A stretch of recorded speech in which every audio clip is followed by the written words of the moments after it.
मैं गोपाल के बिना नहीं जाऊंगा, के बिना, ये संबंध बोधक है। क्या है ये? अगर इनको हटा देते हैं ना तो वाक्य के जो शब्द है उनका संबंध ही नहीं बनेगा, वाक्य ही टूट जाएगा, भाव ही टूट जाएगा। कैसे बनेगा? फिर ऐसे बनेगा, प्यास बुरा हाल है, मेरा घर मंदिर है। क्या हो जाएगा? मेरा घर मंदिर है। इनको संबंध बोधक क्यों कहते हैं?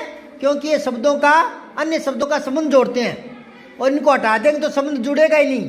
फिर क्या बनेगा? फिर बनेगा मैं गोपाल नहीं जाऊंगा। क्या बनेगा? मैं गोपाल नहीं जाऊंगा। वासु के मैं खड़ा हूं, है ना? तो ये यहाँ अगर हटा देंगे तो गड़बड़ हो जाएगी ना, तो ये संबंध टूट जाता है, इसलिए इनको बोलते हैं संबंधवाचक। क्या बोलते हैं? और वो जो दो उपवाक्य जोड़ते हैं ना, वो ऐसा समुच्चय बोधक, और, किंतु, परंतु, इसलिए, ताकि, वो, ये तो दो दो सरल वाक्य है, इसलिए दो दो पूर्णविराम है। समझ गए? दो दो पूर्णविराम है। आपको पूर्णविराम एक ही लगाना है, वाक्य एक ही बनाना है, तो संबंध बोधक शब्द जुड़ जाएंगे। समझ रहे हो क्या? तो समुच्चय बोधक शब्द जुड़ जाते हैं। समुच्चय बोधक, समुच्चय बोधक कौन से होते हैं? जो दो उपवाक्यों को जोड़ते हैं। समुच्चय बोधक कौन से होते हैं? और विस्मय बोधक कौन से होते हैं? विस्मय बोधक जो हर्ष, विस्मय, विषाद, सुख, दुख, इस तरह के भाव प्रकट करते हैं। हाय राम, ये क्या हो गया? तो विस्मय बोधक आएगा। समझ गए? अब आओ तीसरा प्रश्न। दिए गए खाली स्थानों में उचित अव्यय शब्द लिखकर वाक्य पूरा कर दें। थी नहीं आएगा, थी आएगा, क्योंकि ये बहुवचन है, दो जनों का जिक्र है ना, इसलिए थी पर बिंदु आएगा। विधाओं से नहीं समझे क्या आप? क्या है विधा का मतलब होता है प्रकार। जैसे गद्य और पद्य दो रूपों में होता है ना साहित्य। साहित्य कितने रूपों में होता है? ये जो नीचे खाली जगह पड़ी ना, बीच में से खाली जगह, यहाँ ऊपर ही ऊपर लिखो साहित्य। सा छोटा ही आधा तय, ये साहित्य लिख दिया। इसको अंडरलाइन करो और इसके नीचे दो छोटे छोटे तीर के निशान लगा दो। लगा दिया। अब साहित्य पहला जो निशान है उसके नीचे लिखो गद्य, और दूसरा है वो है पद्य। अब गद्य और पद्य में कई विधाएं आती है। पद्य में तो आता है गीत, कविता, गजल, ये आते हैं। पद्य में क्या आता है? गीत, कविता, गजल, ये पद्य में आता है। और गद्य में बहुत कुछ आता है। गद्य में क्या क्या आता है?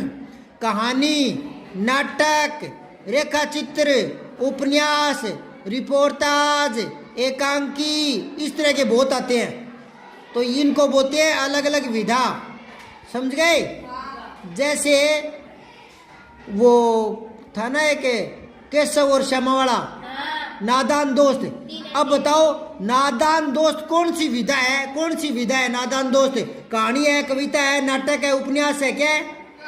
कहानी। तो अब विधा समझ गए क्या? साहित्य की कई विधाएं होती है।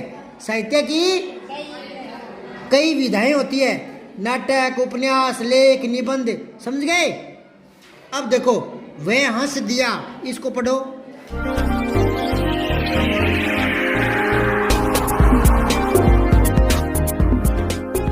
सारांश हिंदी क्लासेज। हिंदी व्याकरण के लिए यूट्यूब पर सर्च करें। बिना परिभाषा रटे सरल उदाहरणों से हिंदी व्याकरण। सब्सक्राइब करके बेल आइकन जरूर दबाएं।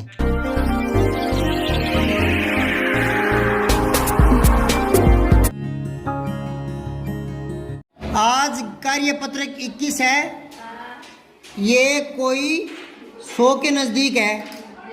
सारे कार्यपत्रक कर लोगे तो हिंदी की व्याकरण की बहुत सारी बातें सीख जाओगे। आज 21वां देखो, दक्षता क्या मिलने वाली है? व्यावहारिक व्याकरण, संबंध बोधक जो शब्दों का उपयोग है वो कर पाओगे आप। संबंध बोधक आपको मैंने बताया था, शब्दों को दो भागों में बांटते हैं, विकारी और अविकारी। ऊपर जो नीली पट्टी सी है उसके ऊपर छोटे छोटे अक्षरों में ऊपर नीचे लिख लो विकारी अविकारी। ऊपर नीचे, ऊपर लिखो विकारी, उसके नीचे लिख लो अविकारी, दोनों लिखो। विकारी जो है उसके आगे तीर का निशान लगाकर लिखो संज्ञा, कोमा सर्वनाम, कोमा क्रिया, कोमा विशेषण। ये चार तो है विकारी, समझ गए। और अविकारी के तीर का निशान लगा के आगे लिखो क्रिया विशेषण, क्रिया विशेषण, कोमा समुच्चय बोधक, से छोटा मुंह आधा च पूरा च ये समुच्चय बोधक, कोमा संबंध बोधक, संबंध बोधक, कोमा चौथा कौन सा रह गया, विस्मय बोधक। ये मैंने बताया था ना, चार विकारी होते हैं और चार ही अविकारी, बताया था क्या। अब आपको इस वाले में कार्यपत्र की किस में आपको बताया जाएगा, संबंध बोधक में, संबंध बोधक के बारे में। समझाई बात है। एक मैंने यहां पहले बताया था, दोबारा बता देता हूं, ये व्यावहारिक है। क्या है ये, वया बोलो, व्यावहारिक। कई बार जल्दी में हम बोलते हैं ना तो मुंह से निकलता है व्यवहारिक। हमें व्यवहारिक बातें सीखनी चाहिए, हमें व्यवहारिक ज्ञान होना चाहिए। व्यवहारिक बोल देते हैं, व्यवहारिक नहीं होता, व्यावहारिक होता है, व्यावहारिक। ठीक है। ये इक जुड़ता है ना तब आ की मात्रा लगती है। जैसे समाज में इक जुड़ता है तो सा हो जाता है ना, सामाजिक। तो वैसे ही व्यवहार में इक जुड़ेगा तो व्यावहारिक हो जाएगा। बताया था क्या। अब पहला प्रश्न देखो, रिक्त स्थानों में उचित संबंध बोधक लिख करके वाक्य पूरा करना है। की अपेक्षा, के द्वारा, के किनारे, के संग, के ऊपर, ये है संबंध बोधक। ठीक है, जो एक वाक्य में दूसरे शब्दों के साथ आकर संबंध जोड़ते हैं। ठीक है, तो यहां देखो, छत मुर्गा बैठा है, छत के ऊपर, हाँ छत के ऊपर, के ऊपर। नदी साधु की कुटिया है, नदी के किनारे, नदी के किनारे। मोहिनी अपने भाई स्कूल जाती है, के संग, मोहिनी अपने भाई के संग स्कूल जाती है। फिर है, मुझे सेब की अपेक्षा आम अधिक पसंद है। की अपेक्षा, की अपेक्षा। यहां इसी के नीचे थोड़ी सी जगह पड़ी है, वहां दो शब्द लिखो ऊपर नीचे। एक तो लिख दो अपेक्षा और उसके नीचे लिख दो उपेक्षा। इनका जोड़ा बना लो। तो अपेक्षा के तीर का निशान लगा के लिखो के बजाय, के बजाय, के बजाय। या ओब्लिक लगा के लिखो इच्छा, इच्छा। छोटी ई आधा च और छा, छ छतरी, इच्छा। दो अर्थ होते हैं अपेक्षा के। अपेक्षा के कितने अर्थ होते हैं, दो। के बजाय इच्छा और इच्छा। और उपेक्षा होता है निरादर, नी छोटा रा दर, निरादर, निरादर, बिना आदर के। अब दो वाक्य बनाओ जिसमें अपेक्षा आ जाए और उपेक्षा आ जाए। दो वाक्य कहाँ बनाओगे, ऊपर जो नीली पट्टी है ना उसके ऊपर बना लो। दो वाक्य बनाओ जिसमें तीन बनाने पड़ेंगे, तीन। एक उपेक्षा का, दो अपेक्षा के, क्योंकि अपेक्षा के दो अर्थ हैं। अपेक्षा के कितने अर्थ हैं, तो आपको तीन वाक्य बनाने पड़ेंगे। पहले उपेक्षा, ऊ का बनाओ। उसने भरी सभा में, उसने भरी सभा में मेरी उपेक्षा की। उपेक्षा मतलब अवहेलना, उपेक्षा की। उसने भरी सभा में मेरी उपेक्षा की, उपेक्षा निरादर किया। ठीक है ना, बन गया ना एक वाक्य। अब अपेक्षा के दो अर्थ हैं तो दो अर्थ के दो वाक्य बनाओ। एक तो बना लो, राम की अपेक्षा, राम की अपेक्षा मोहन ज्यादा होशियार है। मोहन ज्यादा होशियार है। राम की अपेक्षा मोहन ज्यादा होशियार है, मतलब तुलना में, के बजाय तुलना में। के बजाय कब आता है? तुलना में। ये ना के बजाय ये कब आता है? तुलना करते हैं तब, तुलना। समझाई बात है? तो राम की अपेक्षा मोहन ज्यादा होशियार है, राम की बजाय। के बजाय वाला अर्थ आ गया क्या? अब किसका अर्थ रह गया बाकी? इच्छा वाला। तो एक वाक्य लिखो,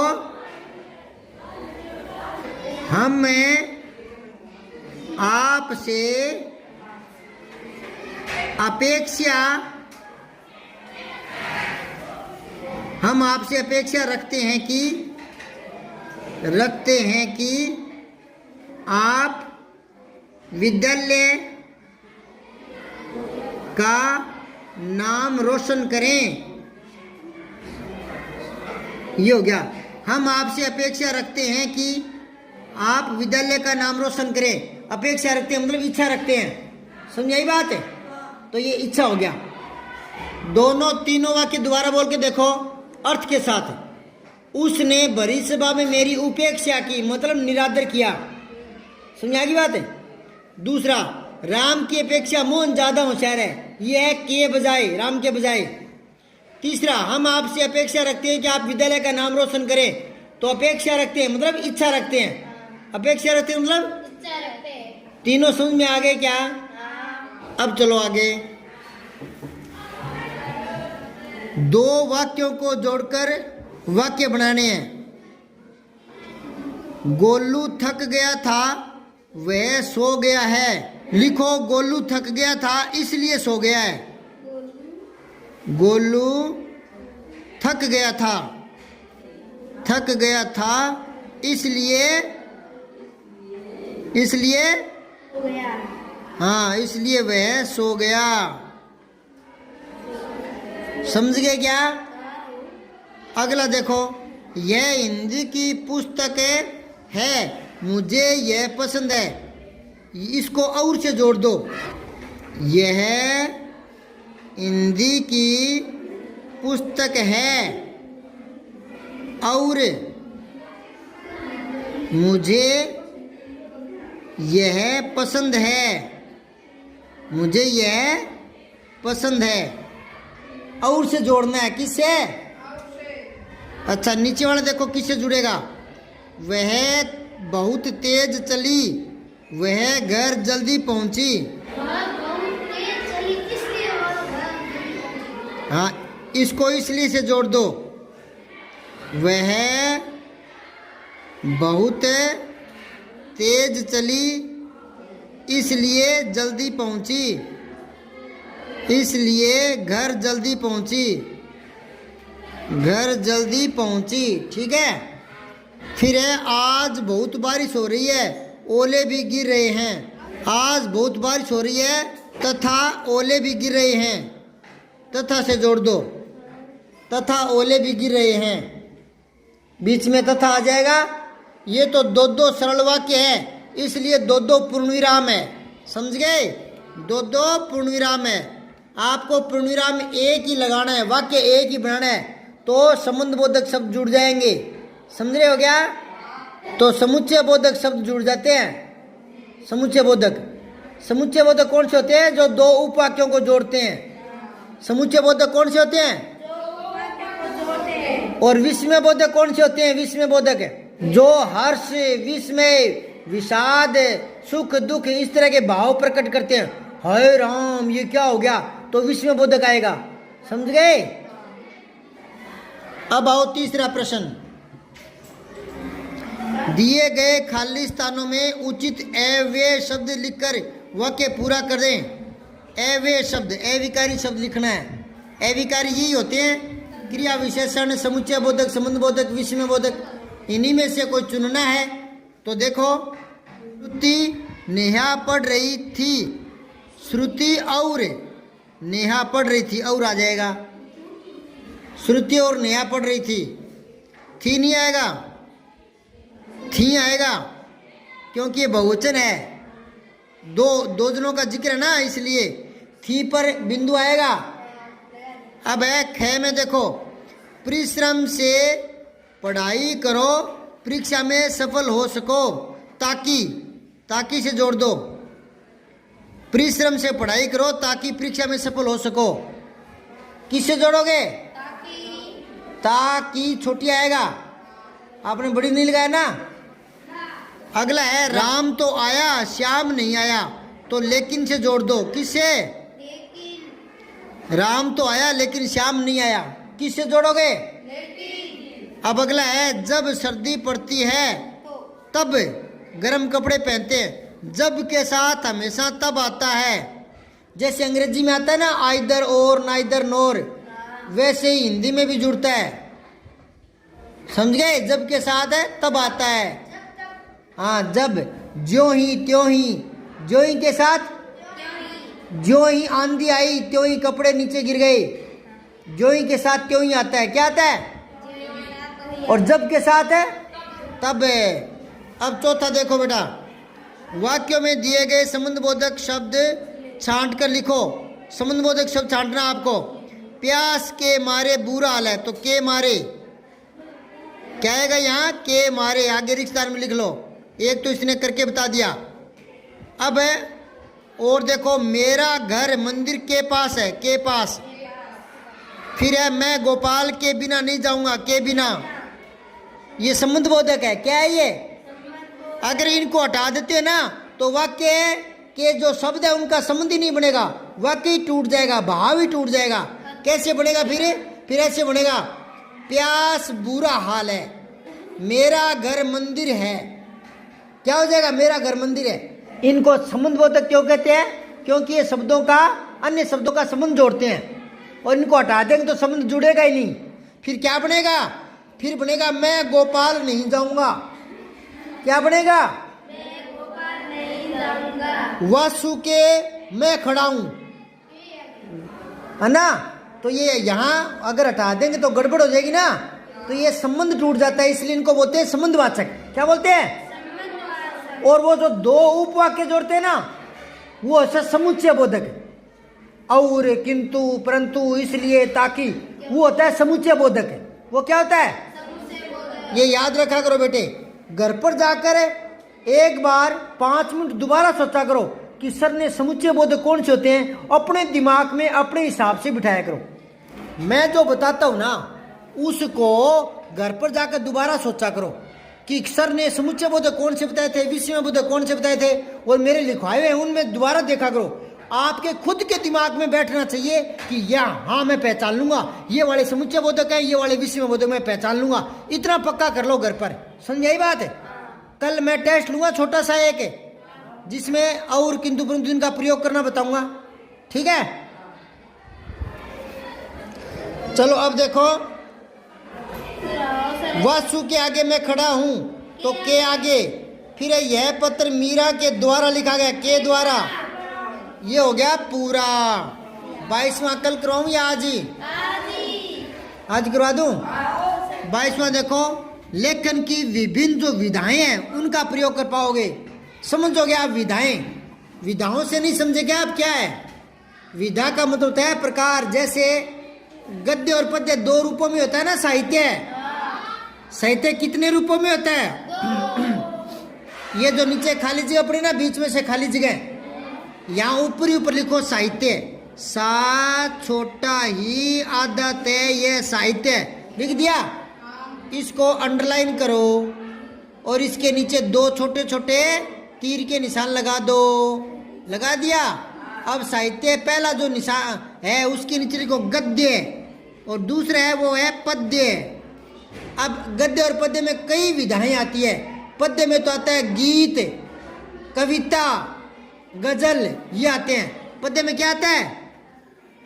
गीत, कविता, गजल, ये पद्य में आता है। और गद्य में बहुत कुछ आता है। गद्य में क्या क्या आता है? कहानी, नाटक, रेखा चित्र, उपन्यास, रिपोर्टाज, एकांकी, इस तरह के बहुत आते हैं। तो इनको बोलते हैं अलग अलग विधा। समझ गए? जैसे वो था ना एक केशव और श्यामा वाला नादान दोस्त। अब बताओ नादान दोस्त कौन सी विधा है, कौन सी विधा है नादान दोस्त? कहानी है, कविता है, नाटक है, उपन्यास है, क्या है? कहानी। तो अब विधा समझ गए क्या? साहित्य की कई विधाएं होती है, साहित्य की कई विधाएं होती है, नाटक, उपन्यास, लेख, निबंध, समझ गए? अब देखो वह हंस दिया, इसको पढ़ो। हिरन का बच्चा दौड़ रहा था, वह खरगोश से आगे था, वह हाथी से भी आगे था, वह नाला फांद गया, मतलब पार कर गया, खंडर भी पार गया। खंडर क्या होता है? टूटे फूटे मकान। खंडर क्या होता है? मैदान में पत्थर पड़ा था, ठोकर लगी तो गिर पड़ा। कौन गिर पड़ा? हिरण का बच्चा। पैर में चोट लगने से रोने लगा, बंदर ने पैर सहलाया, बंदर ने सहायता की, सहलाया। वह सहलाया समझ गया क्या? जैसे आपके हाथ के लग जाती है तो मम्मी फूंक मारती है ना कि ठीक हो जाएगा ना। वह चुप न हुआ, बालू दादा ने गोद में उठाया। गोद में किसने उठाया? बालू ने। वह चुप न हुआ, माँ आई। किसकी माँ आई? हाँ, वह बोली चलो पत्थर की पिटाई करते हैं। क्या बोली? पत्थर की पिटाई करते हैं। क्यों? क्योंकि पत्थर ने चोट लगाई है। हिरण का बच्चा बोला नहीं, उसे मत मारना। किसको? हाँ, वह भी रोने लगेगा बेचारा। माँ हंसने लगी, खरगोश हंसने लगा, सब हंसने लगे। वह हंस दिया तो सब हंसने लगे, वह हंस दिया तो सब हंसने लगे। ये छोटा सा प्यारा सा प्रसंग था। अब देखो ऊपर लिखी कहानी को कविता के रूप में लिखो। दौड़ रहा था हिरण का बच्चा, अच्छा अच्छा मन का सच्चा, भाग रहा था खरगोश के आगे, और वह था सबसे आगे, सबसे आगे। ऐसे आगे तुक मिलानी है, बच्चा सच्चा आगे, इस तरह से, ठीक है ना। और लाइन जोड़ो कोई। हाथी भी उसके आगे हार गया, हाथी भी उसके सामने हार गया। हिरण का बच्चा नाले के पार गया। लिख लो, हिरण का बच्चा नाले के पार गया, नाले के पार गया। ये कविता बन रही है, हार गया, पार गया, तुक मिलते हैं कविता में, ठीक है ना। दोबारा बोलूं क्या या लिख लिया? वो जो ऊपर है ना, और वह था सबसे आगे, नीचे देखो हाथी भी उसके सामने हार गया, हाथी भी उसके सामने हार गया, हिरण का बच्चा नाले के पार गया। और जोड़ते हैं आगे, देखो जैसे जैसे कहानी है ना, इसी में से जोड़ना है, तुक मिलाना है। और जोड़ो, आप भी प्रयास करो। ये 2 लाइन मैंने जोड़ी, अब आप जोड़ के देखो। मैदान में एक पत्थर पड़ा था, मैदान में एक पत्थर पड़ा था, हिरण के सामने अड़ा था। नीचे लिखो, हिरण के मार्ग में अड़ा था, हिरण के मार्ग में अड़ा था, हिरण के मार्ग में अड़ा था। तुक मिला दिया गया। मैदान में एक पत्थर पड़ा था, हिरण के मार्ग में अड़ा था, समझ गए। और जोड़ो 2 लाइन आगे, क्या कहानी हुई? नहीं, फिर वो गिरा और चोट लगी। लास्ट में तुक मिलनी चाहिए, ऐसे बनाओ। ठोकर से दर्द होने लगा। लिखो, ठोकर से दर्द होने लगा, ठोकर से दर्द होने लगा, हिरण बेचारा रोने लगा, हिरण बेचारा रोने लगा। ये देखो, होने लगा, रोने लगा, तुक मिल रही है ना, कहानी आगे बढ़ रही है ना। अब आप जोड़ो। अब तो अभ्यास हो गया होगा, 2-3 लाइनें जोड़ दी मैंने। अब और आगे आगे क्या हुआ? जो जो घटना हुई है ना, उसी की तुक मिला दो। अब आगे क्या हुआ? हाँ लिखो, बंदर ने सहलाया। नीचे की लाइन लिखो, बंदर ने खूब सहलाया, सहलाया, बंदर ने खूब सहलाया, बालू दादा ने गोद उठाया। बालू दादा ने गोद उठाया, बालू दादा ने गोद उठाया, गोद उठाया। माँ बोली पत्थर की करो पिटाई, लिखो माँ बोली, माँ बोली पत्थर की करो पिटाई, पत्थर की करो पिटाई। अब आई आना चाहिए आगे, तुक मिलाओ। हाँ हाँ, हिरण का बच्चा बोला ना माई, हिरण का बच्चा बोला ना माई। ये ना पिटाई माई, ऐसे तुक जोड़ दो। अब देखो आनंद आएगा आपको। ऊपर वाले में भी आनंद आया था कहानी में, अब कविता में आनंद आएगा। मैं कविता पढ़ के सुना रहा हूं। दौड़ रहा था हिरण का बच्चा, अच्छा अच्छा मन का सच्चा, भाग रहा था खरगोश से आगे और वह था सबसे आगे। हाथी भी उसके सामने हार गया, हिरण का बच्चा नाले के पार गया।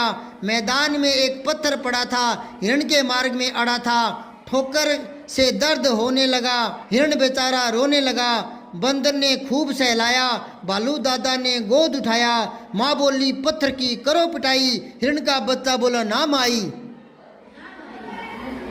समझ गए? आगे और जोड़ो, कहानी को खत्म करना है लास्ट तक। लिख लो, बच्चा बोला, बच्चा बोला वह रोने लगेगा, बच्चा बोला वह रोने लगेगा, दर्द उसे होने लगेगा, दर्द उसे भी होने लगेगा। समझ में आ रही है क्या? बच्चा बोला वह रोने लगेगा, दर्द उसे भी होने लगेगा। बातें सुनकर सब हंसने लगे, बातें सुनकर सब हंसने लगे।